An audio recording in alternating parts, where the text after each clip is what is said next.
Live from New Delhi, you're watching DD India Live, India's voice to the world. I'm Akshay Dongre, coming up in the next 30 minutes. Trump-Putin hold historic talks in Alaska. Putin terms the talks constructive, hopes understanding reached with Trump will bring Ukraine peace, proposes Moscow as venue for the next meeting.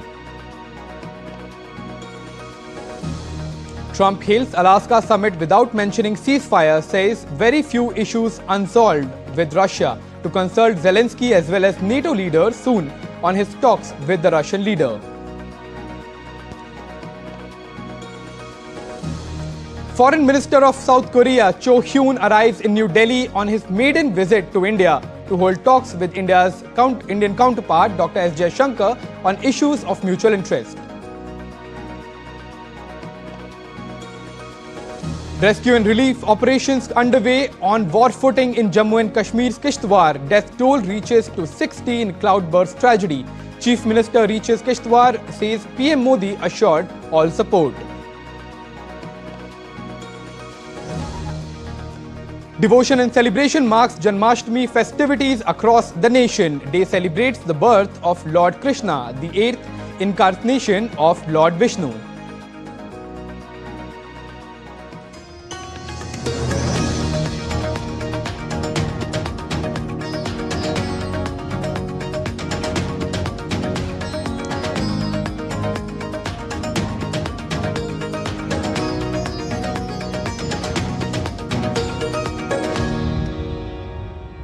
A highly anticipated summit between US President Donald Trump and Russian President Vladimir Putin on Friday yielded no agreement to resolve or pause Moscow's conflict in Ukraine. During a brief appearance before the media following the nearly 3-hour talks, the two leaders said they had made progress on unspecified issues, but they offered no details and took no questions, with the normally loquacious Trump ignoring shouted questions from reporters. Putin said he expected Ukraine and its European allies to accept the result of the US-Russia negotiation constructively and not try to disrupt the emerging progress. But Putin also repeated Moscow's long-held position that what Russia claims to be the root cause of the conflict must be eliminated to reach a long-term peace. The meeting also included US Secretary of State Marco Rubio, Trump's special envoy to Russia Steve Witkoff, Russian foreign policy aide Yuri Ushakov, and Foreign Minister Sergei Lavrov.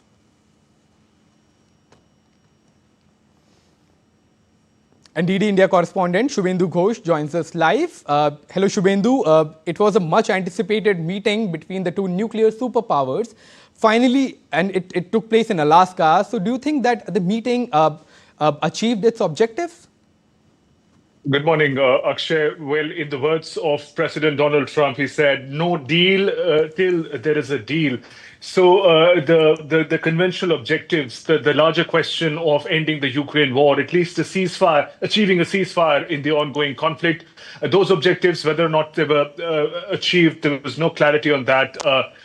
There is a clarity but in the kind of progress that has been visibly made in the US-Russia relations, there was visible thaw. There's a red carpet welcome that was extended to the visiting president of Russia, President Putin. The couple of warm handshakes followed by a limousine ride. Both the presidents rode together to the summit site. So those were important signals of the kind of relations that President Donald Trump was looking to make with President Putin. And this was dramatically different from the kind of meeting he had with President Zelensky when they first met at the White House during the ongoing conflict.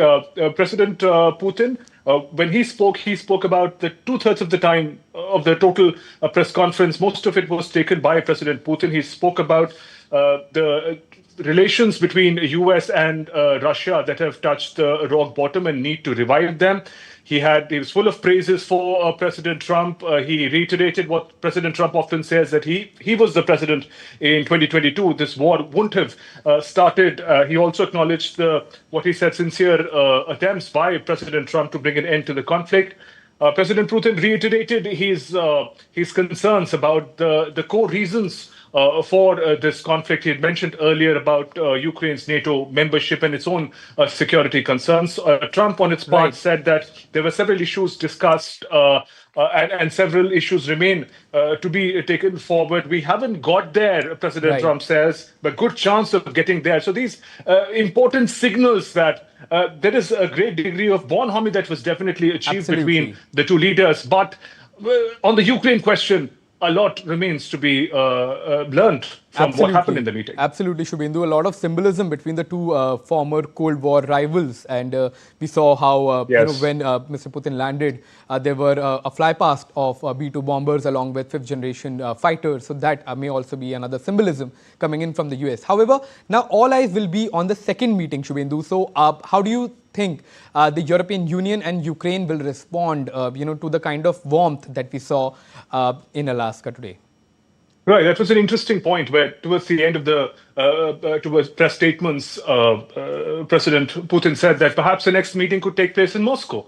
And to that, President Trump said that perhaps it could happen. Now, before that meeting happens, there are some important conversations that have to take place. President Trump did mention that he's going to update his European partners, the Ukraine president, about what happened in these meetings, the details of which were not revealed to the media. He will update them about what was achieved and what was not, what were the points of negotiations. So once that happens, once we get to learn more about what were the specifics of the points discussed, agreed or not agreed between the two leaders, it would be interesting to see then the direction of the second meeting as and when that takes place. Could it happen in Moscow, Russia? Perhaps that would be historic for the US president to travel all the way to Russia, Moscow, for that meeting. But what is important, the key takeaway from this meeting would be the manner in which President Putin appears to be welcomed back into the diplomatic fold as far as the United States is concerned. Alongside Ukraine, what was also talked about, the direct relations between US and Russia and the need to mend it, which both leaders spoke about. There was also a business delegation, remember, which engaged alongside the conversation between the leaders. So all in all, the both leaders would want the world to believe it was a positive meeting, not achieving the aims which were difficult to achieve in a single meeting, but there seems to be a positive direction to at least US-Russia engagement as of now. Well, that's great news, especially for the world peace. So now let's, thank you so much, Shubhendu, for that rounded perspective. Now let's listen in to what the Russian leader said in a joint press conference with Trump. Our negotiations took place in a constructive and mutually respectful atmosphere. They were very thorough and fruitful. I believe we had a very productive meeting. There were many, many points that we agreed on, most of them, I would say, a couple of big ones that we haven't quite gotten there, but we've made some headway. From the US now, let's move on to Canada. Air Canada faced a looming strike by its flight attendants over stalled contract talks, demanding higher wages for compensation and unpaid work. Canada's largest carrier has said that it expects to cancel 500 flights by the end of the day, ahead of a threatened strike, leaving some 100,000 passengers to find travel alternatives. Air Canada has asked the minority Liberal government of Prime Minister Mark Carney to order both sides into binding arbitration. The Canadian Union of Public Employees, which represents the attendants, said it opposed the move. The carrier's 10,000 flight attendants are gearing up to walk off the job over stalled contract talks. The union is demanding higher wages and compensation for unpaid work. And the head of the UN Commission on Latin America, Jose Manuel Salazar, urged the region's countries to diversify their exports and import markets and to integrate their economies in response to US President Donald Trump's tariffs. Salazar cited a trade agreement between Mercosur and European Union that was finalized in negotiation in December after 2 decades of talks and is expected to get legislative approval soon. The United Nations Commission supports economic development in Latin America and the Caribbean. The United Nations Commission supports economic development in Latin America and the Caribbean. Salazar noted that the region is beginning to turn inwards for growth and resilience, stating, And Mexican President Claudia and Guatemala President Bernardo Arvelo held an official meeting on Friday to strengthen bilateral relations. They discussed key issues, including border security and migration, particularly after a recent incident involving Mexican forces entering Guatemala territory.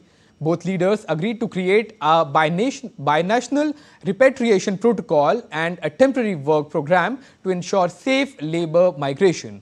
They also spoke about infrastructure projects with an aim to enhance regional connectivity. This meeting marked the first formal engagement between the two presidents since they both took the office.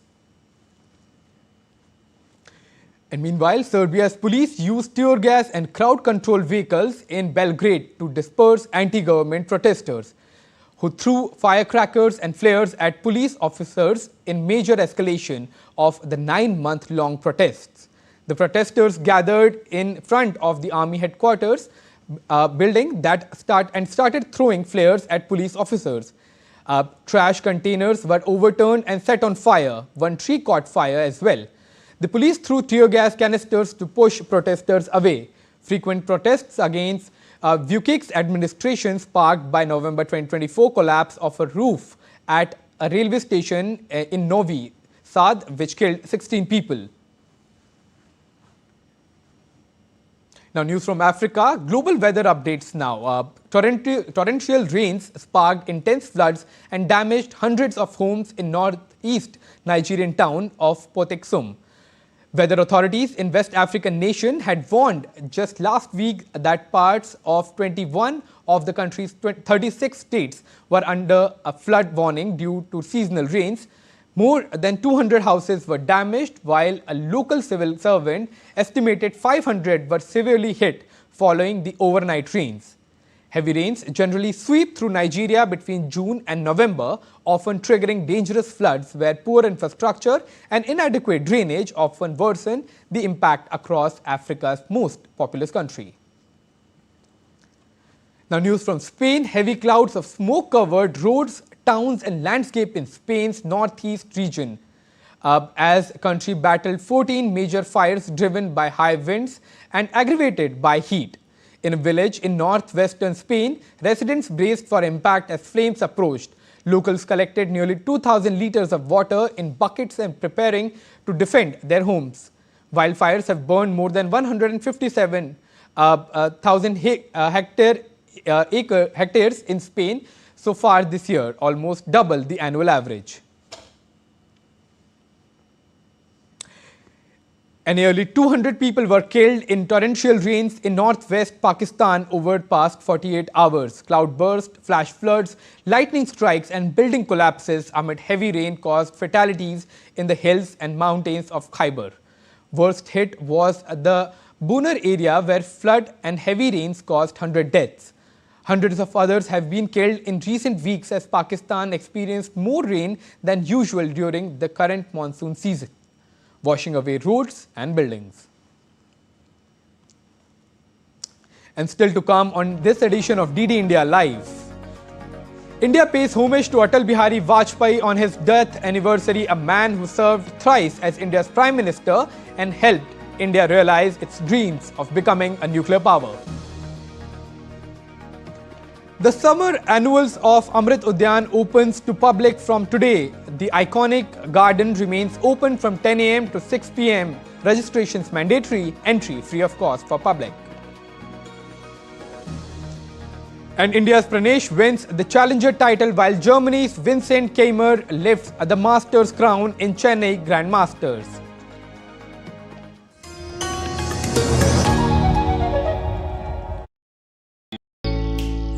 Jharkhand will mesmerize you with majestic nature, rich heritage and colorful culture. Hello. Johar. And it fits perfectly. Thank you. Full workout ho gaya. Ready?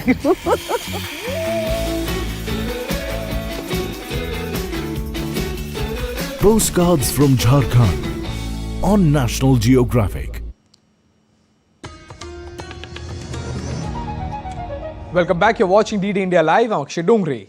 South Korean Foreign Minister Cho Hyun arrived in New Delhi on late Friday evening.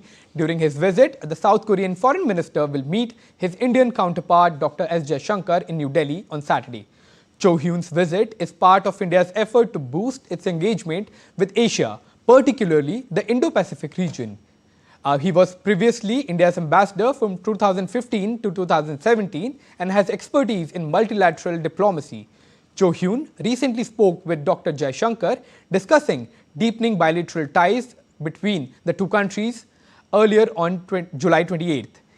In a social media post, Dr. Jaishankar had conveyed his best wishes to the South Korean counterpart for a successful tenure. Now, news from Jammu and Kashmir. The death toll from massive cloudburst that triggered a flash flood in Kishtwar, Jammu and Kashmir has risen to 60. Relief and rescue operations are in full swing after the cloudburst incident in Kishtwar. Chief Minister Omar Abdullah will visit the affected area on Saturday. The cloudburst occurred on Thursday in Chesoti village of Pedar along the Machel Mata Yatra route, which had drawn a large number of devotees.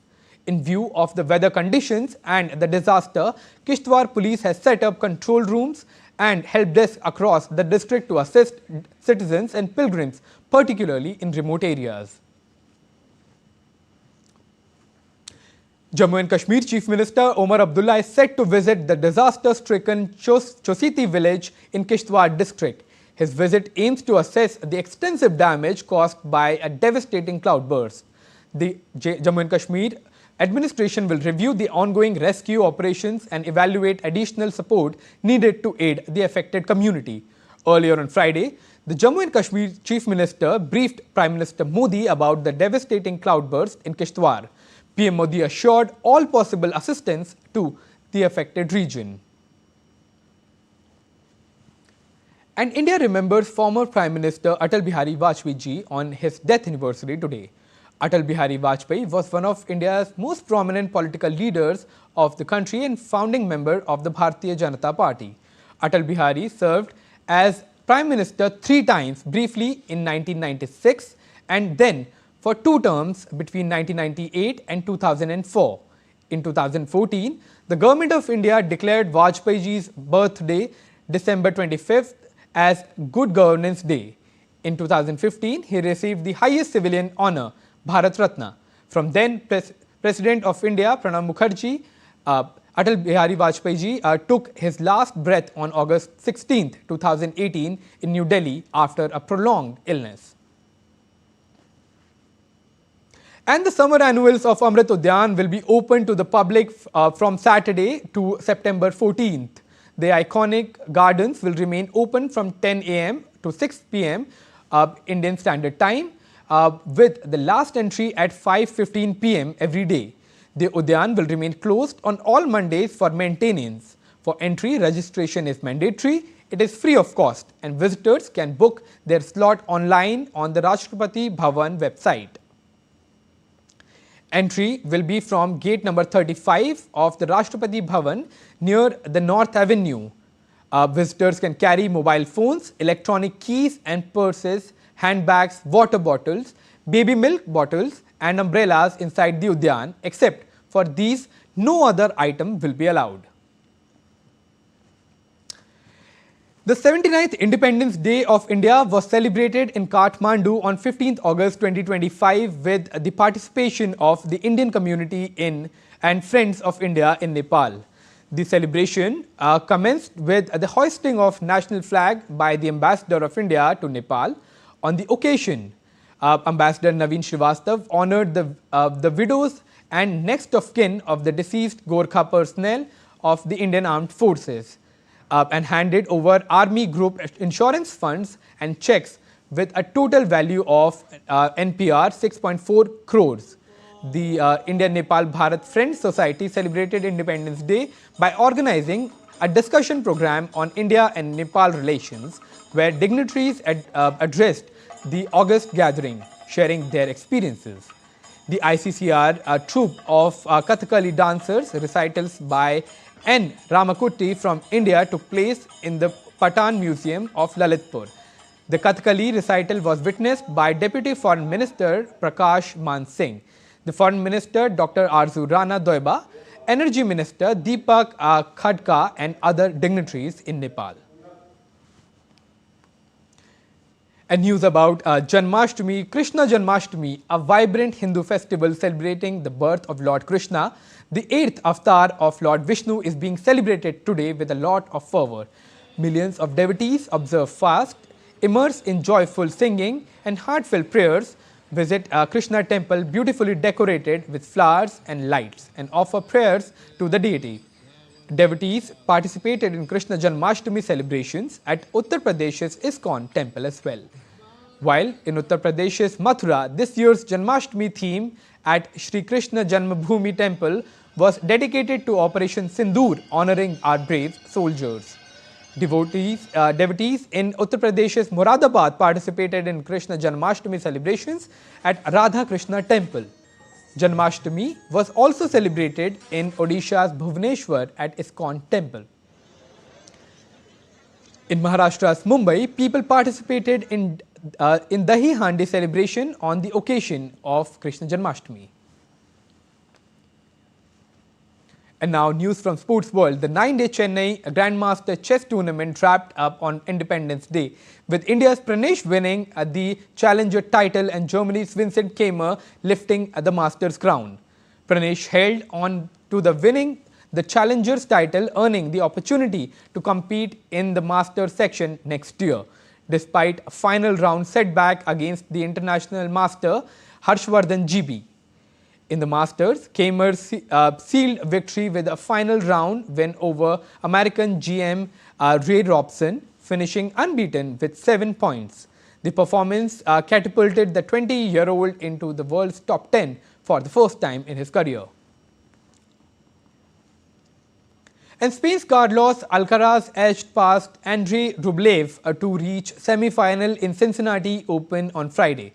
Alcaraz committed 15 unforced errors and authored 3 double faults in the third and final set, and yet the second-seeded Spaniard found a way to claim 6-3, 4-6 and 7-5 victory over the 9th-seeded Russian. Alcazar squandered a 5-3 lead in the third set, but then held his serve and then broke Rublev for the 4th time to set up Saturday's semi-final against 3rd seed Alexander Zverev. And that's all for this edition of DD India Live, but let us know your thoughts on the news of the day. For those on the go, you can get all the latest news and updates from India and across the world on DD India mobile app.